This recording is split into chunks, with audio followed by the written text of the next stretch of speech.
Hello, everyone. Dan here from the Next Issue Podcast. On today's video, we'll be doing a review for Black Widow Venomous #1. This is a new book from Marvel Comics. Let's talk about the creative team before we get into this book. This book is written by Schultz with art by Luciano Vecchio, David Curiel, and Rachelle Rosenberg on colors, letters by Ariana Maher.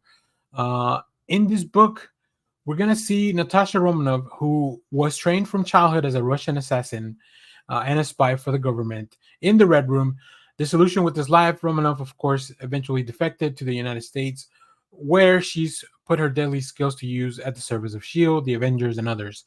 Now, recently, Nat bonded with a young symbiote, which granted her a new uncanny abilities in addition to her formidable deadly skills, but the bond is new, and she's still being tested. So I missed wherever that happened. I think it's probably the previous series with Hawkeye, where Black Widow acquired this symbiote, so I'm not really familiar with what's going on there. But the book gives you a really nice summary at the beginning, which I just kind of read over. And in this issue, you'll see that the Widow's bite is venomous. Natasha Romanoff, infamous spy known as the Black Widow, didn't go look to bond with an alien symbiote. But a good spy works with all the tools available to her, and when one of the most powerful and versatile weapons in the universe lands in your lap, you take it. Now she just needs to figure out how to work with a weapon with its own drives and desires, redefining Widow's relationship with her symbiote and setting the stage for her appearance in the Venom War. So this is a one-shot that really is a primer for not only Black Widow, but a little bit of what's coming up in Venom War. So really interesting stuff. I was very excited to get into this. I'm a big fan of Erica Schultz. So figuring out how we got here and what this is going to lead to was really what this issue was all about. Now, Luciano Vecchio does a really good job with showing a lot of really dark but really dynamic action. I think the Black Widow books always require a little bit of style and a little bit of flair when it comes to the fighting. But now with the addition of the symbiote element to it, like we also get some kind of like almost like little horror tinge to it, which is really fun. It's a very interesting tone for a Black Widow book. We're used to seeing the spy thriller, but adding this extra layer of just like the kind of a little bit of maybe body horror. You'll see when we see some of the preview art. So here we see the Black Widow coming in to Alchemax, and she's able, like the symbiote helps her, like I guess, make these little spiders or control the spiders.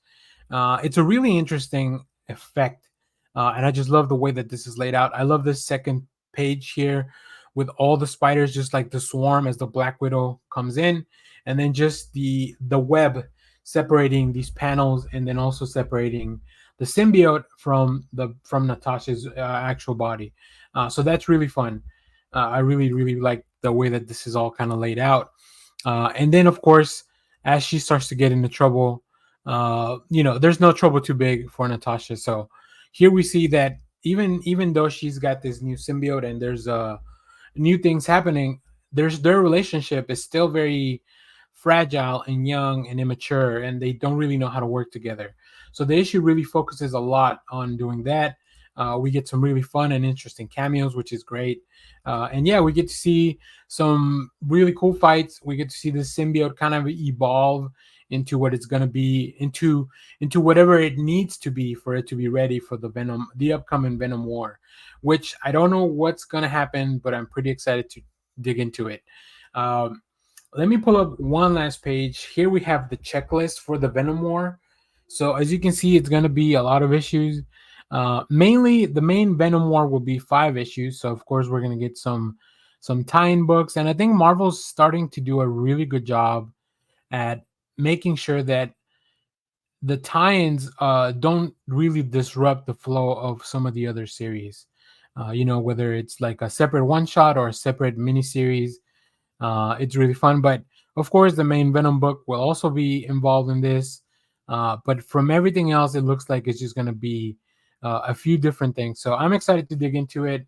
I don't know how many of the books I'll read. I read a lot of stuff for Absolute, I'm reading a lot of stuff for Absolute Power at DC, but for Marvel, I'm also reading a lot of stuff for the Blood Hunt, not just the main series. And a lot of it has been a lot of fun, really entertaining. Even the issues that don't seem significantly important to the main story, I think they still deliver and anything. So I'll keep you appraised on that. So stay tuned to the channel. We'll look over some of that stuff. So if you read this issue, let me know. What did you think about Black Widow Venomous #1? As always, thank you for watching, everyone. Remember to share, like, subscribe, hit the bell so you know when we go live. That is most Saturdays, 10 a.m. Central Standard Time. Stay tuned. We have more comic reviews, trailer reactions, TV recaps, all that fun stuff in the channel. Thanks for watching, everyone.